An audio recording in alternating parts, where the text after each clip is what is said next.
विकास या लीपापोती।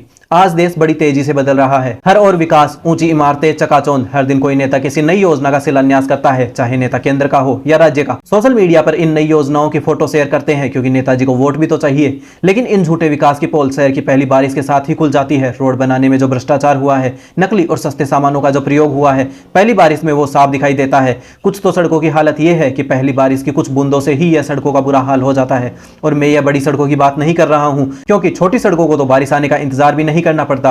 वो सड़कें तो इतनी नाजुक होती है कि हल्की सी धूप से भी उनमें दरारें पड़ जाती है, लेकिन उसके बाद भी कोई जवाबदेही तय नहीं होती, कॉन्ट्रैक्टर पर कोई कार्रवाई नहीं होती। यदि सरकार एक बार अच्छी सड़क बनाने के लिए पैसे दे चुकी है तो आगे यह जिम्मेदारी, यदि सड़क जल्दी टूट जाती है तो सरकार की होगी या कॉन्ट्रैक्टर की। कहीं गलती इसमें हमारी तो नहीं। हम हर काम में खामियां तो निकालते हैं, लेकिन और रास्ता क्या है? यदि जो सरकार सत्ता पक्ष में है उसे हटाकर हम विपक्ष में लाते हैं और विपक्ष के हाथों में सत्ता दे तो सब कुछ सही हो जाएगा। यदि आपको यह लगता है तो मुबारक हो, क्योंकि आप आज के इस दौर में भी बहुत आशावादी हो। एक बार इसके बारे में देखते हैं। अधिकांश आप जिन भी राजनीतिक पार्टियों को जानते हो वो कभी ना कभी किसी न किसी राज्य में सत्ता में जरूर रही होंगी। तो उस दौरान उनके कार्यकाल में उनके कार्यों का आकलन कीजिए। आपको खुद महसूस होगा कि पार्टियों के केवल नाम बदलते हैं, काम अधिकांश एक ही होते हैं। लोगों को उम्मीद देकर सत्ता में आते हैं और विकास करते हैं, पर लोगों का नहीं, अपना खुद का। धीरे धीरे सरकारी कॉन्ट्रैक्ट उनकी जानकार कंपनियों को मिलते हैं और फिर वही सड़क बनती है जिसकी बात हमने पहले की। सड़क जल्दी ही फिर टूट जाती है और फिर उसकी मरम्मत के लिए फिर से सरकारी बजट पास होता है। अगर कॉन्ट्रैक्टर की गलती है तो उस पर ही उसकी मरम्मत का भार डालना चाहिए, पर ऐसा नजर क्यों नहीं आता?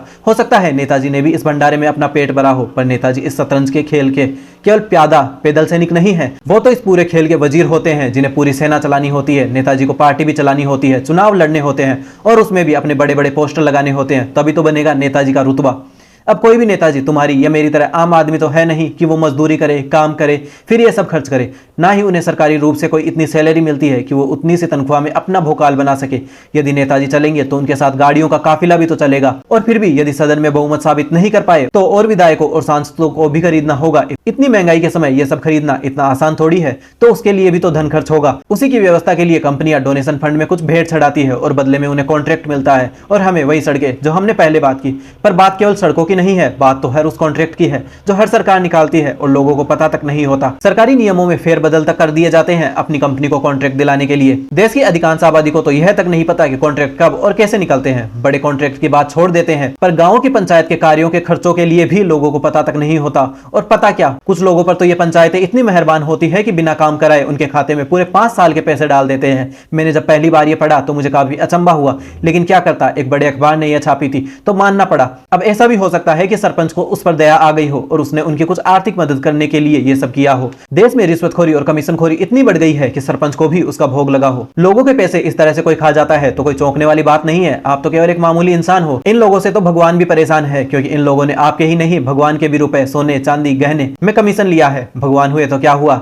उन महानुभवियों और आदरणीयों को अपना कमीशन भी तो लेना होता है। तो यह सब चल रहा है मेरे सपनों के काल्पनिक देश में, जहां भ्रष्टाचारी बढ़ गए हैं, काफी लूटपाट है और लोगों के हक का पैसा नेताजी ले जा रहे हैं और भ्रष्टाचारी लोग भगवान का पैसा चुरा रहे हैं। यदि अब भी विदेशी आक्रमणकारी होते तो वो भी सर पर चप्पल रखकर रोने लगते कि इस बार विदेशी आक्रमणकारियों को लूटने का मौका ही नहीं मिला, खुद ने ही लूट लिया। पर भगवान का शुक्र है, हमारे वास्तव के देश में मेरे कल्पना के देश की तरह अपराध नहीं बढ़े हैं। ईमानदार नेता है, मजबूत सड़कें हैं और विधायक और सांसद खरीदे और बेचे नहीं जाते। नेता के आने से किसी एक दो कंपनियों को फायदा नहीं होता, रिश्वतखोरी और भ्रष्टाचार नहीं है, और एक अच्छी सरकार है, और बाकी आप खुद समझदार है।